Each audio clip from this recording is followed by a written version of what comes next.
Saudara-saudari, marilah kita mendengarkan renungan dengan judul Tinggallah dalam Aku, yang berdasarkan pada Injil Yohanes bab 15 ayat 1.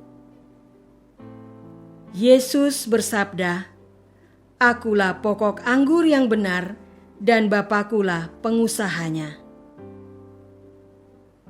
Dalam nama Bapa dan Putra dan Roh Kudus. Amin. Saudara-saudari terkasih dalam nama Tuhan Yesus Kristus.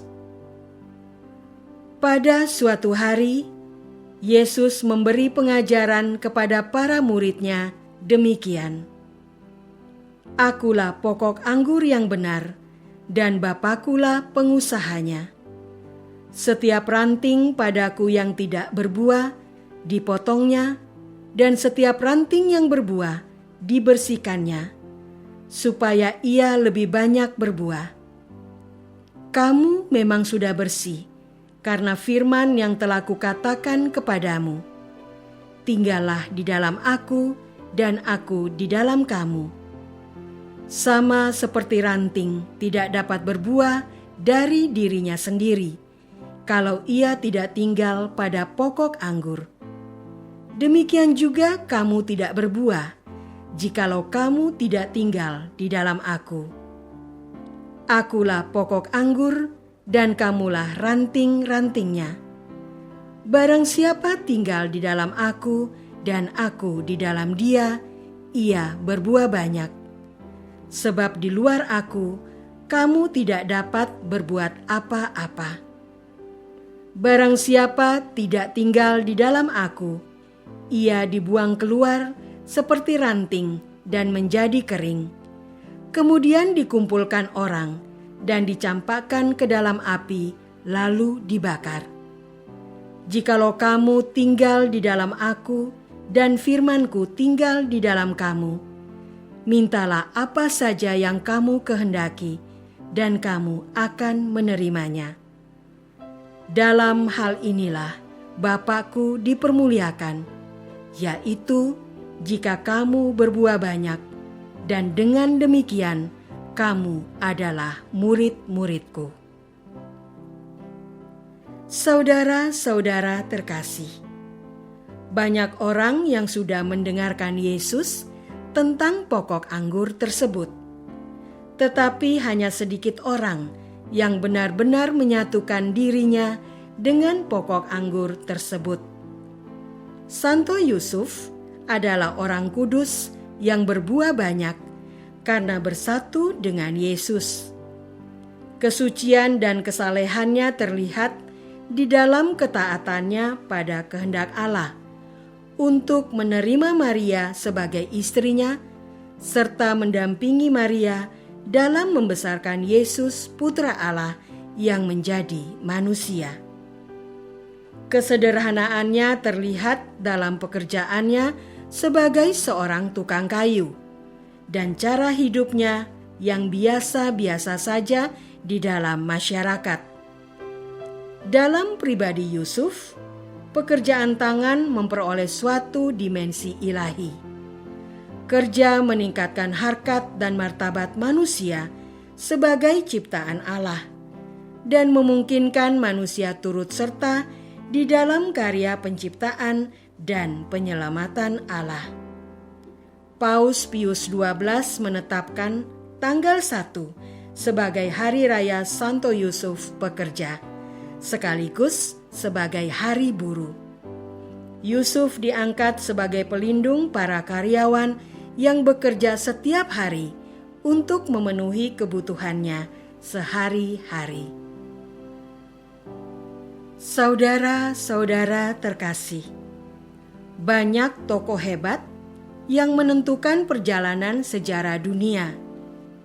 Pada zaman modern, tidak kalah jumlahnya orang yang berjasa dalam berbagai penemuan teknologi dan ilmu pengetahuan yang berguna bagi masyarakat. Tercatat banyak pemimpin dunia yang mensejahterakan bangsa dan negaranya masing-masing. begitulah panggilan kita sebagai manusia pada waktu dan tempat kita masing-masing.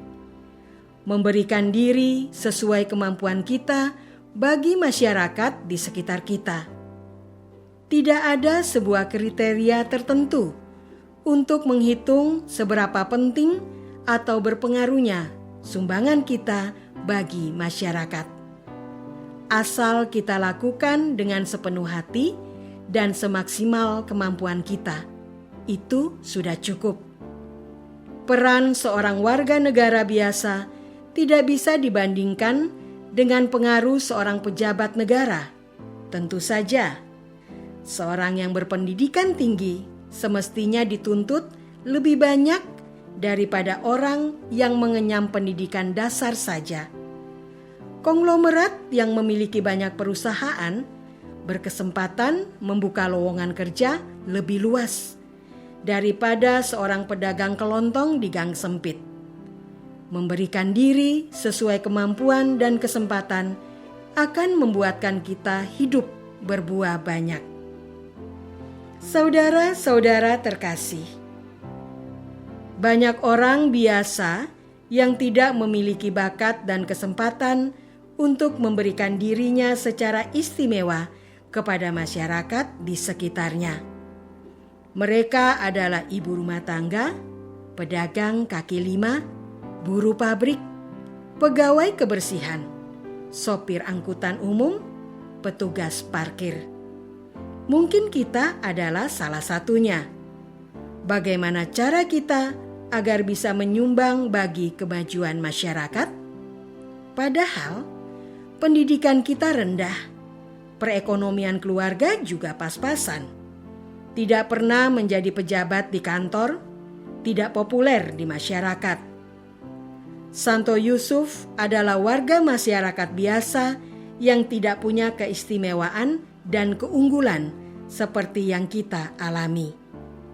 Namun Santo Yusuf dipercaya Tuhan menjadi penjaga Allah Putra dan Bundanya. Bukan karena ia memiliki kepandaian intelektual, bakat kepemimpinan, popularitas, kekayaan, tapi karena Santo Yusuf selalu mendasarkan hidupnya kepada kehendak Tuhan. Bahkan jika hal itu disampaikan melalui mimpi sekalipun, ia tidak memahami kehendak Tuhan itu, dan jika berat untuk dilaksanakan. Di dalam kesederhanaannya, iman Santo Yusuf berbuah banyak, karena ia menyatukan hidupnya dengan pokok anggur yang benar.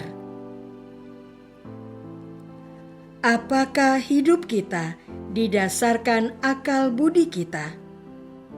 Apakah hidup kita didasarkan kehendak Tuhan? Marilah kita berdoa. Ya Tuhan, Engkau telah memberi kami talenta yang hadir, dibagikan bagi kesejahteraan masyarakat di sekitar kami. Talenta itu juga harus kami pertanggungjawabkan kembali kepadamu.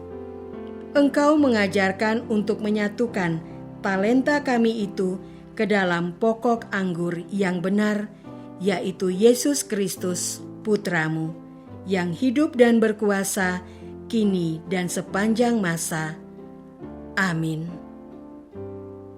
Semoga kita semua selalu dinaungi dan dibimbing oleh berkat Allah yang Maha Kuasa, dalam nama Bapa dan Putra dan Roh Kudus. Amin.